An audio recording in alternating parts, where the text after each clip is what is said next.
Are you tired of playing the same turnarounds every time that 12-bar blues comes around again? I'm going to show you my favorite turnarounds, and I'm going to explain how turnarounds work so that you could even create your own.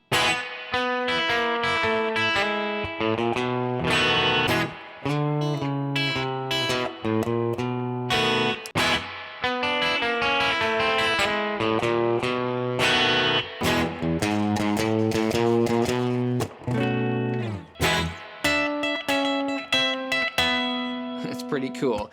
The classic blues turnaround actually comes from a very short little chord progression that is actually rarely played anymore and probably is not really played for many years. The chord progression sounds like this. It sounds pretty old-fashioned, right? When you just play those chords by themselves. I mean, it's kind of cool. The turnaround is really, you could even say, a simplification of that chord sequence. If you hear certain notes of that chord sequence, I'll highlight them. You can hear that descending line. I mean, what's that A minor doing in there? Have you ever played an A minor in a blues turnaround? I mean, I basically never do. But when we do the classic turnarounds, we essentially are. There's the note. That's C natural.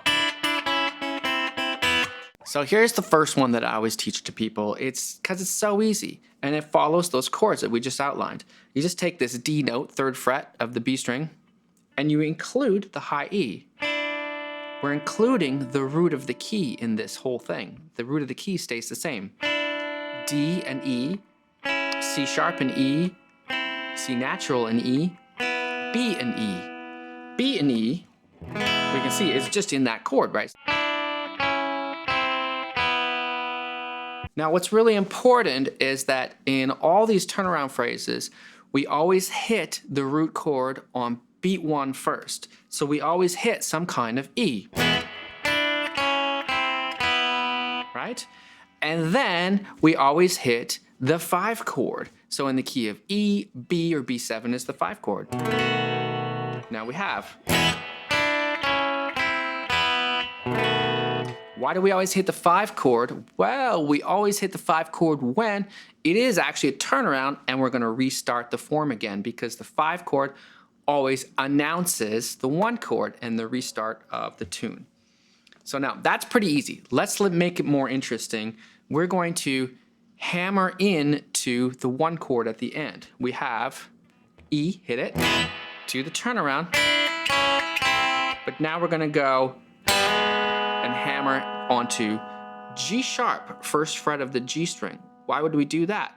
Because it's in the E chord, right? And that's the chord at that moment. And then B chord. Here we go. Nice. Now, let's, instead of just playing the 5 chord, let's walk up to the 5 chord.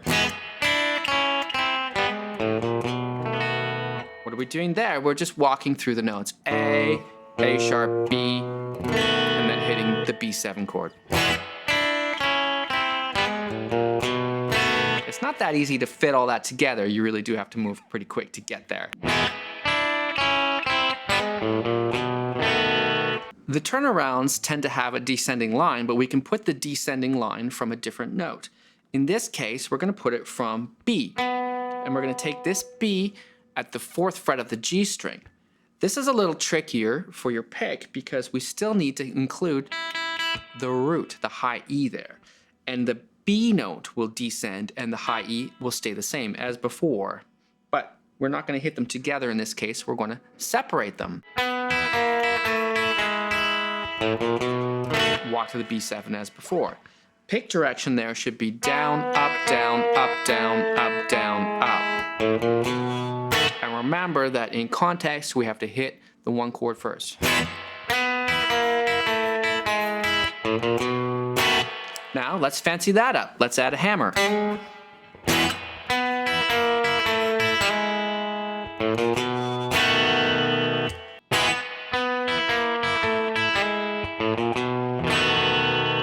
That already sounds good, but let's make it more complex because This video is all about giving you a variety of ways to do that turnaround so it doesn't sound the same every time. So what we're going to do is we're still going to use that B note descending, but we're going to add a G sharp descending down with it. So we get 4 and 4. The pick direction is going to be the same, down, up, down, up. They're the same shape, 4, 4, 3, 3, 2, 2, but the last one will be 1 and then open E at the top. So that shape has to change. Why does it change? Because it fits the E chord, and that's where we're landing, right?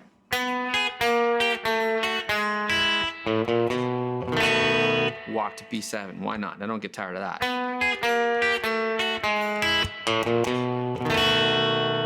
Good. So far we have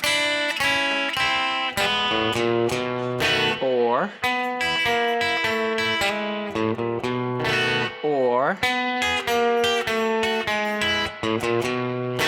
add the hammer to the G sharp on that one and you get, that's probably one of my favorites. So now we're going to combine two of those concepts. We had the descending D and we had the descending B. So we're going to combine them. We're going to play both those notes at the same time.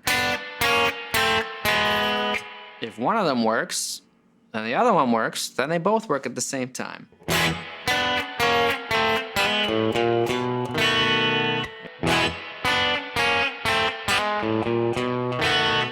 Can we combine all three? I think so. So remember, we had the B that descends, and we have the D that descends, and we have the G sharp that descends. Sure we can.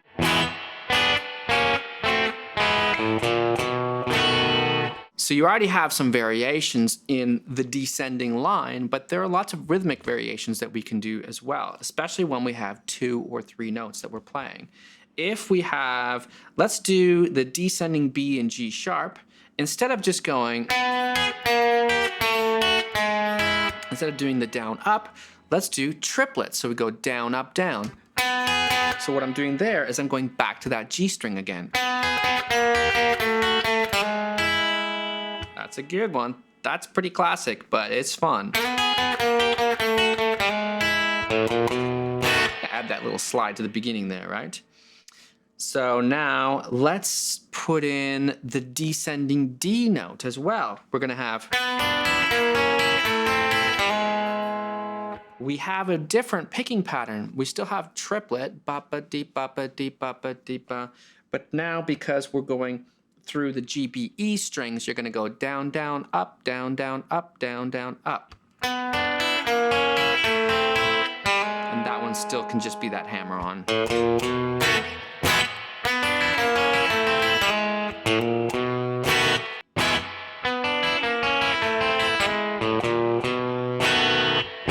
Now don't forget to also practice these in context of the whole 12-bar blues.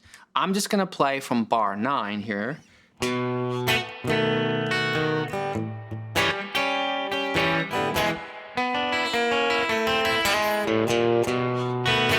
And what you should do is you should just keep going around the 12 bar, and each time you get back around again, force yourself to play a different turnaround. You got to think ahead a little bit. Once you're here in bar 9 and 10, by now you better know what you're going to play already, right? Nice. Now, one of the things that bugs me about a lot of these classic turnarounds is that they're quite high pitched. And so I really like to have a turnaround that is lower that I can use sometimes, so it's not always quite so intrusive. In the key of E, I love this one. Now this one's a little trickier. You pretty much got to do hybrid picking here. You pretty much got to do pick and finger. So what we're doing is, instead of using this D, which we started this video with, we're going to use this D way down here, which is 5th fret of the A string. I'm going to pick that one, and then my finger, I'm using my middle finger to pluck the high E. It ends up being the same notes.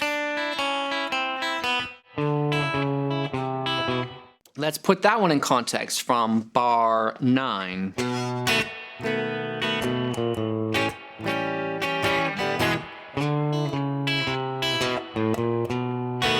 It's just a little less intrusive, and I'm not saying that we shouldn't use the others, but it's nice to have this lower pitched variation of it. So here's another really good lower pitched variation. This is one that bass players actually do a lot without the chord at the end, but they play these notes a lot.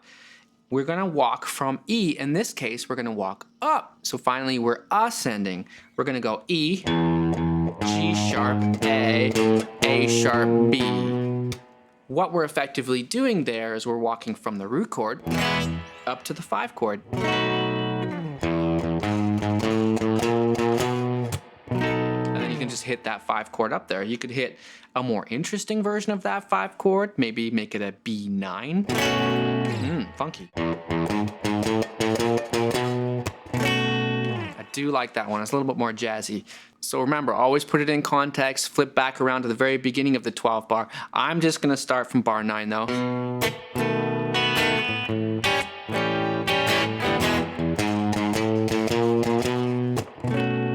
Okay, one more in E. This one, I call this the Robert Johnson because he played something like this. And this one is certainly not low pitched, but it is a good one.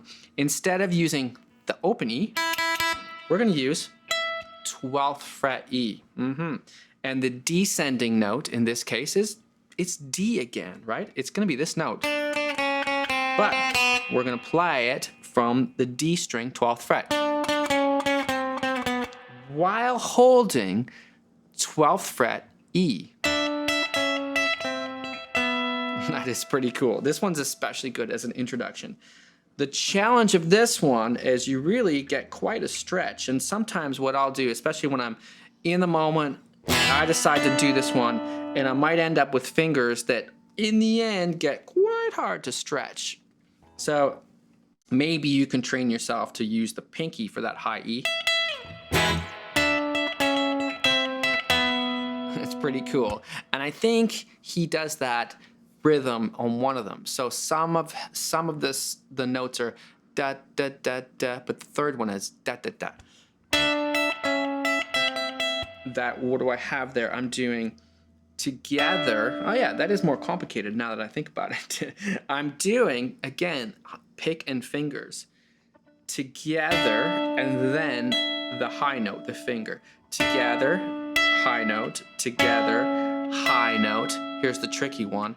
Together, high note, da da da, 2 extra high notes.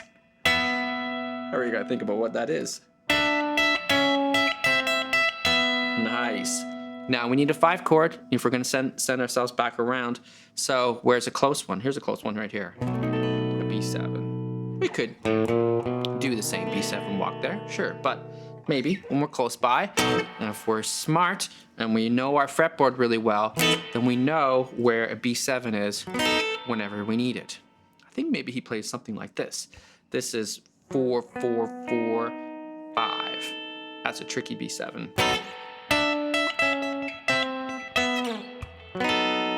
That's kind of cool.